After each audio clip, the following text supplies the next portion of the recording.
Saludos hermanos, me da mucho gusto estar aquí en el canal nuevamente con ustedes y los invito a ir a Proverbios capítulo 9, Proverbios 9 para ver algo muy importante. Aquí vemos dos invitaciones y en la palabra de Dios hay muchas invitaciones, pero aquí vemos dos. Vemos una invitación de la sabiduría. Y en el versículo 13 vemos la invitación, en los versículos 13 al 18 vemos otra invitación. Miremos Proverbios 9:1.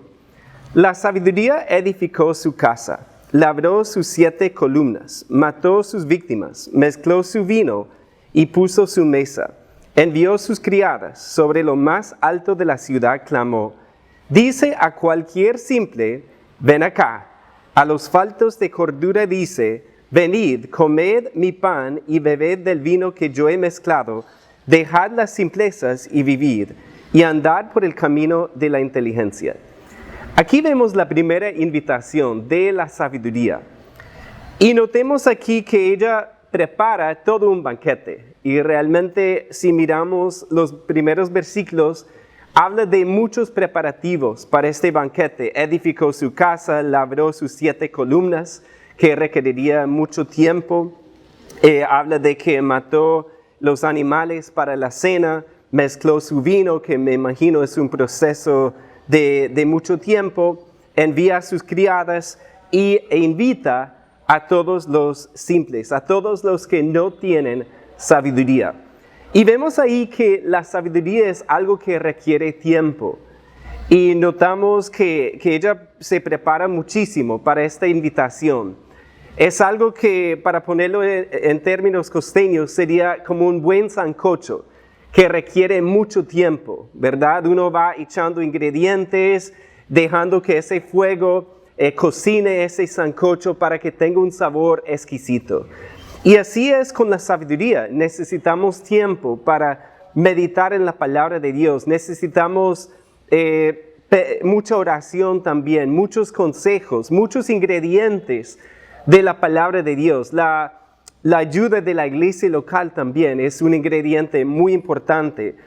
Y Dios nos hace esta invitación, ven acá, pues deja las simplezas, deja las cosas del mundo y ven a la sabiduría. En el versículo 13 vemos la otra invitación, los versículos 13 al 18, y me gusta mucho cómo traduce la Nueva Traducción Viviente, que dice, la mujer llamada necedad, porque no podría dar la impresión de que está hablando de una mujer solamente. Cuando dice en el 13, la mujer insensata es alborotadora, es simple e ignorante. Pero como vemos que hay un paralelismo entre las dos invitaciones, es mejor interpretar a esta mujer como una personificación de la necedad, o sea, la mujer llamada necedad. Y miren cómo es ella, es alborotadora, es simple e ignorante. Se sienta en una silla a la puerta de su casa en los lugares altos de la ciudad, para llamar a los que pasan por el camino, que van por sus caminos derechos.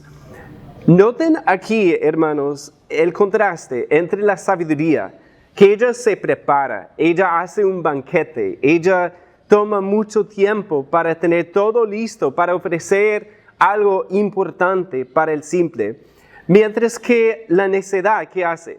Pues está ahí, no haciendo nada, está en la puerta de su casa, no se prepara, dice ahí que es simple e ignorante. Pero miren lo que dice en el 16. Dice a cualquier simple, ven acá, a los faltos de cordura dijo, las aguas hurtadas son dulces, y el pan comido en oculto es sabroso.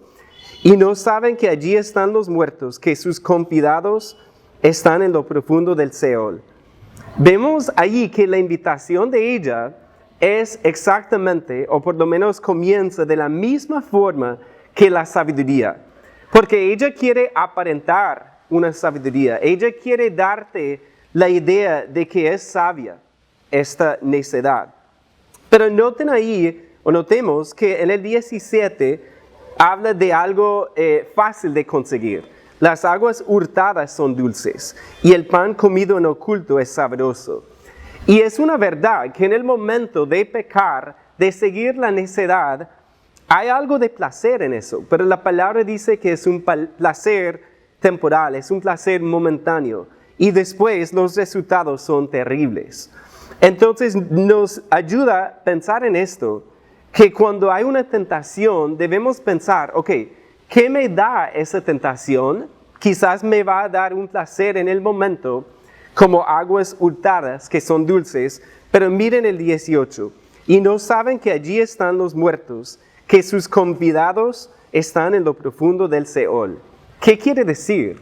Quiere decir que al acceder a esa invitación nos va a llevar a la muerte, nos va a llevar a consecuencias muy graves de las cuales no podemos escapar. En la mitad de estas dos invitaciones vemos un resumen de los primeros 8 capítulos de Proverbios. El 7 dice, el que corrija al escarnecedor se acarrea afrenta, el que reprende al impío se atrae mancha. No reprendes al escarnecedor para que no te aborrezca, corrige al sabio y te amará. Ahí vemos la necesidad de ser fácil de corregir, ¿sí? Y yo pienso en eso, que a veces Dios tiene que corregirnos tantas veces, u otra persona tiene que corregirnos, y debemos escuchar esa corrección y aceptarla, y no pelear contra Dios ni contra un consejero sabio. Da al sabio y será más sabio. Enseña al justo y aumentará su saber. El temor de Jehová es el principio de la sabiduría, y el conocimiento del Santísimo es la inteligencia. Y aquí vemos en el 10 la clave de la sabiduría. Es temer a Jehová como principio de la sabiduría y conocer al Santísimo. Y me encanta cómo dice eso, porque la sabiduría no es algo impersonal. Es algo completamente personal, de conocer a nuestro Dios, de conocerlo en su sabiduría, de conocer su palabra que nos llena de sabiduría en un proceso lento a lo largo de los meses, a lo largo de los años, recibiendo lo que Dios tiene para ti y para mí. Entonces, enfoquémonos, hermanos, en esto de conocer a Dios profundamente y dejar que Él nos enseñe con su sabiduría. Hacer caso a esta invitación de la sabiduría y no la necedad. Que Dios nos ayude a andar en sabiduría. Que Dios los bendiga grandemente.